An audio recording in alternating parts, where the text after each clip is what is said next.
नमस्कार, मैं हूं मिलिंद खांडेकर और आप देख रहे हैं हिसाब किताब आज करेंगे एफआईआई का। एफआईआई मतलब फॉरेन इंस्टीट्यूशनल इन्वेस्टर।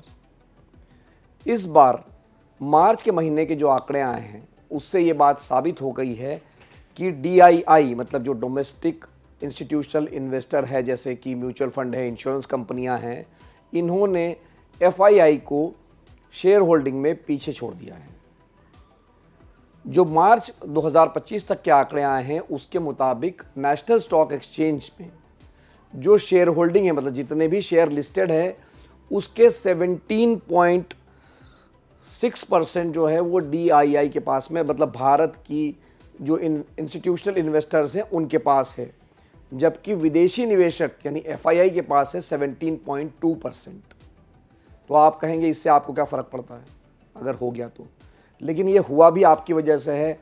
आप जो एसआईपी यानी सिस्टमैटिक इन्वेस्टमेंट प्लान से म्यूचुअल फंड में जो पैसे लगा रहे थे, उसका नतीजा ये है कि म्यूचुअल फंड के पास पैसा आया, उन्होंने शेयर बाज़ार में ख़रीदारी की और इस खरीदारी का नतीजा ये है कि विदेशी निवेशकों को पहली बार जो डोमेस्टिक इंस्टीट्यूशनल इन्वेस्टर्स हैं उन्होंने पीछे छोड़ दिया है।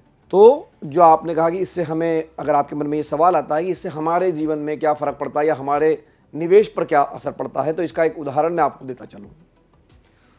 अक्टूबर 2008, आपको याद होगा कि लेमन ब्रदर्स का जो कोलैप्स हुआ था, उसके बाद पूरी दुनिया में आर्थिक संकट छा गया था, मंदी के बादल छाए हुए थे। उस महीने अक्टूबर 2008 में एफआईआई ने भारत के शेयर बाज़ार में करीब 16,000 करोड़ रुपये के शेयरों की बिकवाली की थी। परिणाम क्या हुआ था?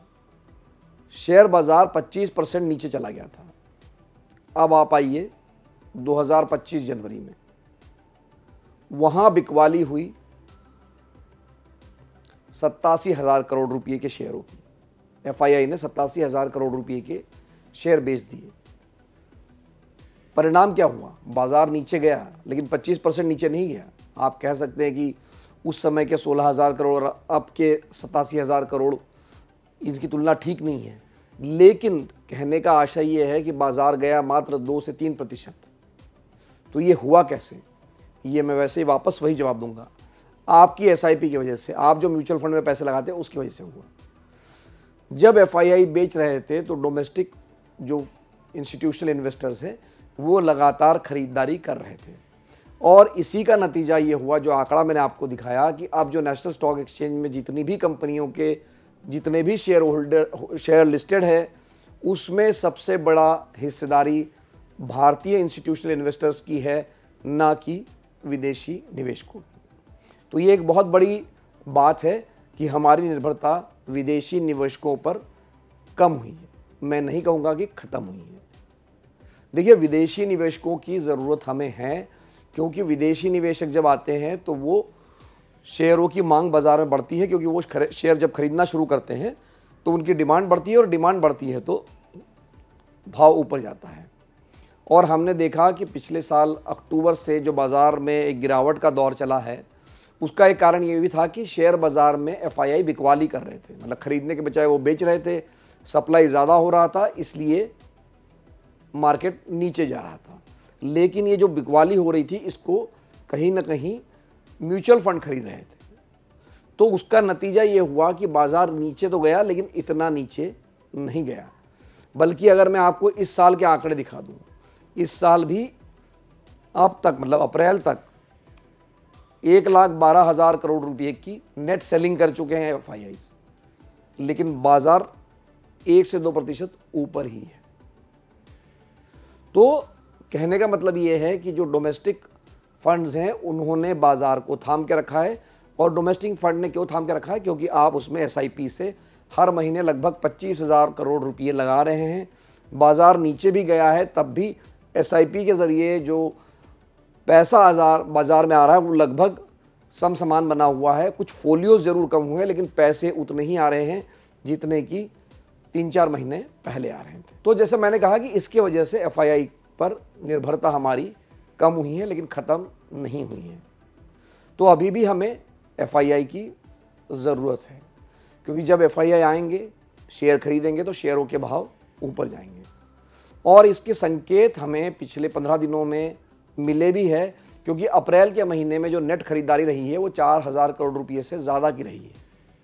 और उसका भी कारण ये कि आखिर के जो 15 दिन हैं अप्रैल के, वहाँ जमकर खरीदारी की है FIIs ने। FIIs को भी ये बात समझ में आ गई है कि बीच में वो जब भारत में कंपनियों के जो नतीजे वो ठीक नहीं आ रहे थे या मंदी की उनको आशंका थी, खपत नहीं बढ़ रही थी, इस कारण वो कह रहे थे कि भारतीय शेयर बहुत महंगे हो गए थे, वो बेच के निकल रहे थे।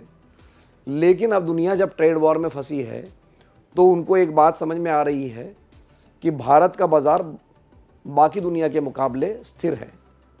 हमने देखा कि हमारी जो GDP ग्रोथ है वो भी अब तक ठीक ठाक रही है।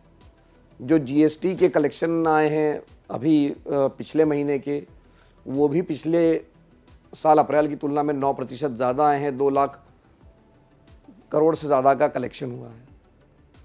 और भी जो संकेत थे अर्थव्यवस्था को लेकर, नतीजे भी अच्छे रहे, तो FII भी लौटने लगे हैं। लेकिन बड़ी बात क्या है कि जो SIP से पैसा आ रहा है, जो म्यूचुअल फंड में पैसा आ रहा है, वो एक तरह से कवच बना हुआ है बाज़ार के लिए, और बाज़ार में कहीं ना कहीं वो गिरावट को थाम लेता है। अगर ये SIP का पैसा नहीं होता, अगर ये म्यूचुअल फंड का पैसा नहीं होता, तो बाज़ार आप कल्पना नहीं कर सकते कि कितना ही नीचे चला जाता। तो आज के हिसाब किताब में मेरी तरफ से इतना ही।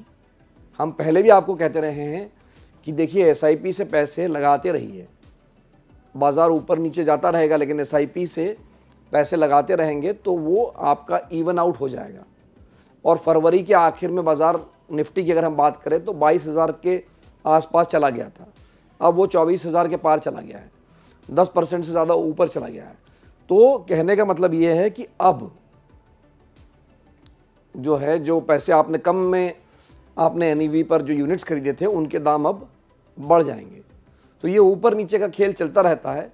SIP से आपको तो फ़ायदा हो ही रहा है, लेकिन पूरे शेयर बाज़ार को भी, पूरे हमारी अर्थव्यवस्था को भी कहीं ना कहीं वो विदेशी निर्भरता से बचा रहा है। तो हिसाब किताब का ये अंक देखने के लिए आपका बहुत बहुत धन्यवाद। हमेशा की तरह अगर आपके कोई सवाल है इस एपिसोड को लेकर तो वो कमेंट बॉक्स में लिखकर भेजिए, हम उसका जवाब देने की कोशिश करेंगे। एक बार फिर से धन्यवाद और नमस्कार।